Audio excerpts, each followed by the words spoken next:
So Ela Ada is a traditional delicacy that is prepared over tea time. It is made of jaggery, rice flour and coconut. Let me share a few tips with you to make sure that you have perfect adas every time. So to begin with, I make sure that I use only freshly grated coconut, and traditionally the coconut is cooked with jaggery and stir fried. I tend to avoid this step so that the coconut is not overcooked.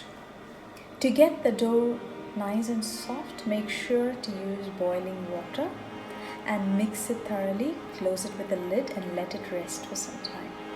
And then knead the dough until it becomes really soft and there are no lumps inside. Some people tend to add oil to the flour, but I skip that step.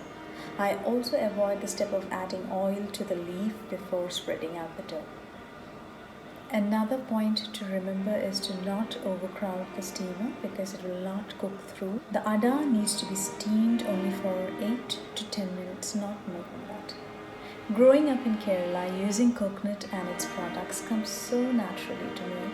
Coconut is high in fiber and several other nutrients. It's great for the hair and skin. Coconut fat has therapeutic properties and it is generally regarded as a source of healthy fat. But like anything else, please make sure that you consume these in moderation.